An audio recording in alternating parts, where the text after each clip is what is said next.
Friends, welcome back. So in my last video, I was talking about two pieces of equipment that I got that I'm really enjoying, and I'll link that video here. But I wanted to talk to people that are just like, I am not ready to invest in a TRX band or a Pilates bar because I'm not even there. I can barely get out of my chair. Um, the fitness level that I'm at is maybe walking to the mailbox and back. I get you. I understand. Okay. There was a point in time in my life where I was walking with a cane. I spent a lot of time in physical therapy. At some days, it would take me 45 minutes just to get from the living room to the bathroom, and then another 45 minutes to get back. So I understand. But it is crucial that we just do a little more each day. If you are at the point where the most that you can do is get up from your chair, okay, then instead of getting up, get up twice. Do a chair squat twice. If you've got, you're sitting at the table to eat, okay, sitting at the table to eat, you can use the tabletop, push yourself up, then sit down and do it again. When you go to the bathroom, everyone goes to the bathroom. Get up and down a couple of times. Maybe walk the length of your hall. Maybe you can only do it once to start. Then do it twice. When you're cooking, if you're able to stand for any length of time, try taking some steps. Try sidestepping. All those engage different muscles. You can step back, step forward to the stove, stir, step back. Keeping in mind, while you're cooking your low carb meal because that's where everything starts, is with diet. If all you can do is sit, you can still do some resistance training. You can get small weights, even cans of soup, because you shouldn't be eating the cans of soup, but you can use them for weights. You can just use your arm. If all you can do is raise your arm, squeeze your fist, maybe put a rag in there, up. If all you can do is one day do this 3 times, maybe tomorrow you can do 5 times. Then maybe the next day you're ready to hold that can of soup, okay? Or whatever. You can fill a water bottle with an inch of water, and then 2 inches of water, and then 3 inches of water, and just keep adding those. Every little bit helps. Taking walks, those are great. You don't have to be a gym rat. You don't have to own a whole workout room or a ton of exercise equipment. Okay? During COVID, my boys wanted to keep lifting weights, but of course we couldn't go to the gym and we didn't have any weights at home. I think we had a pair of 10-pound dumbbells dumbbells at the time. So my boys would fill up water jugs at different levels, and they would put them on like this broom handle, and they found a way to fasten it, but they would use those as their barbells, and they do, whatever boys do. But my point is, where there's a will, there's a way. You can, if you've got an Aldi's near you, like once or twice a year, they get workout things in there. And so they'll have dumbbells. They'll have sets of dumbbells, relatively inexpensive. They'll have kettlebells, relatively inexpensive. They will have resistance bands, relatively inexpensive. You can also like watch for garage sales, watch for uh, secondhand stores, thrift stores. Sometimes people will be cleaning out from estate sales, send them there. If gyms are closing, a lot of times they'll have, they'll sell out their things, or maybe they're upgrading equipment, so you can get a good deal on that. Secondhand sports stores like Play It Again Sports, a lot of times they'll have decent um, equipment. Walmart has them. I know dumbbells are not cheap, but you can get them in very small weights. I believe this brand, and it's nice because it's got the um, rubber grip, so it feels good on your hand, comes, I think, as little as 1 pound. So even if you could just do 1 pound and all you can do is sit, but even if you can do this, you're still going to be building that muscle. You can get resistance bands really cheap, and they've got all different kinds. So we picked up like this one. I think it was like a 4-pack. It's got different. This is a lightweight, but you can tie these so that you could put it like say under your foot, and then you could do some lift ups. You could even just like do this kind.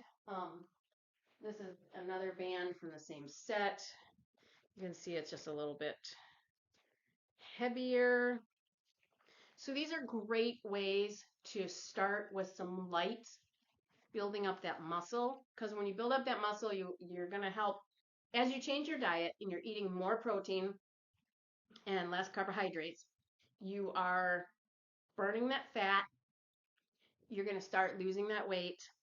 You're going to start building the muscle, but you still need to tone, and you want to build that muscle. I'm not talking about getting bulky and like being like She-Hulk or He-Man. That's not what I'm talking about.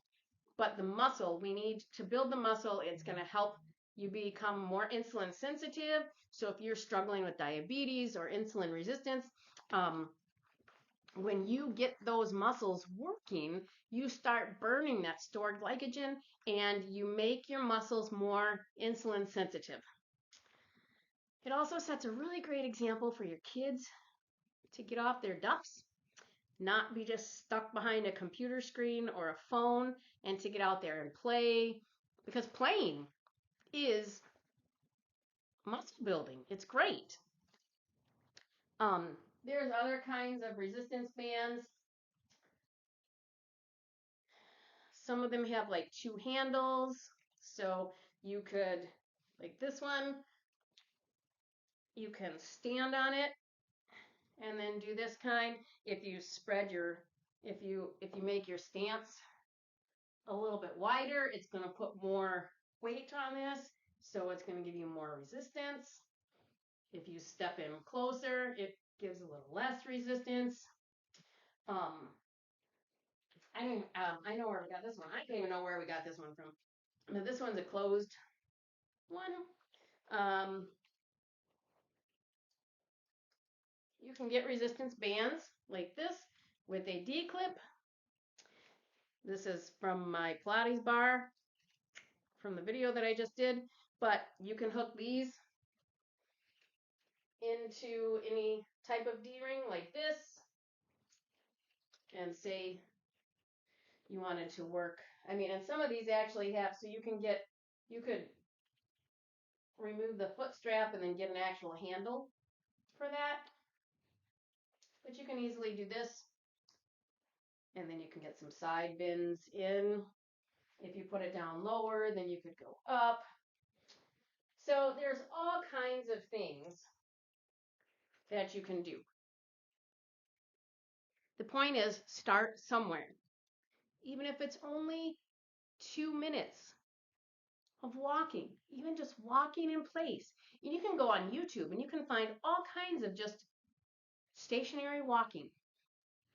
Start somewhere, add in some weight, and before you know it, you'll be like up to 5 pounds of weight, and then 10 pounds of weight. And you'll be like, oh, This is amazing. Go on walks as you're able, and weather permitting. And even if you can only walk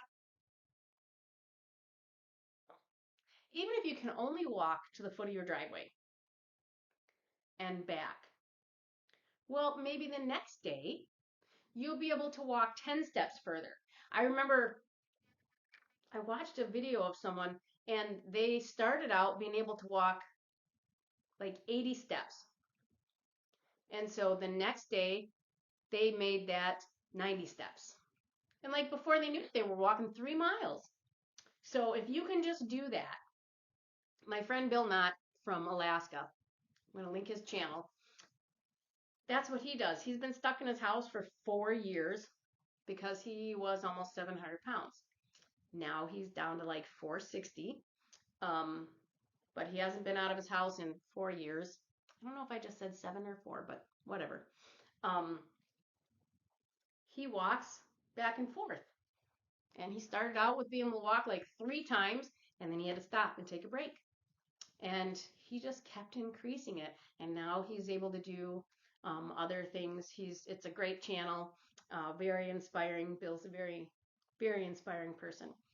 But wherever you are in your fitness journey, start with diet. It always starts with diet. You've got to get that protein in. Protein, protein, protein, especially as we're getting older. That nutrient-dense food, okay? And then just work on adding a little bit of resistance training, a little bit of something every day. If you like to go to the gym and you have a good one near you, go to the gym. Not everyone can work out at home. They can't stay motivated or whatever. It does not motivate me to go to the gym. It just doesn't.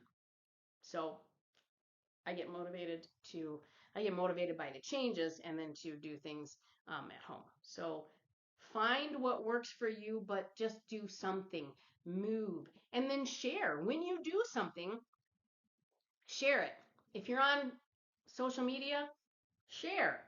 Hey, I did a walk to the foot of my driveway and back. Because your journey might inspire someone else that is like, oh, if they can do that, I can do that. And you don't know whose life you're going to touch just by posting that one little thing. Even if you think it's insignificant, it might be very significant to another person because that may be exactly what they need to hear at that point in time. If all you can do is a wall push-up, right? There's nothing wrong with a wall push-up. There's nothing wrong with wall push-up. So if you're like, hey, I did 3 wall push-ups today. Boom. Now maybe tomorrow you'll do 5 wall push-ups. But that may be the inspiration that someone needs to do 1 wall push-up. Be that inspiration. So I hope this has helped you give you motivation to get up and move something. Oh, one other thing. When you're cooking, when you get to the point of being able to, you've got the stove, you got the counter there, do squats, right? You're cooking, squat, stir, squat, stir. And you have the counter there if you need the support, right? You can do lunges if you have enough room. Lunge, stir, lunge, stir. There are always ways to get movement into your day. And body weight exercise is resistance training. It's the best resistance training to start with. So, I hope that helped you.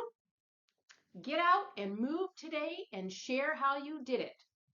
Thanks for watching. I'll see you in the next video.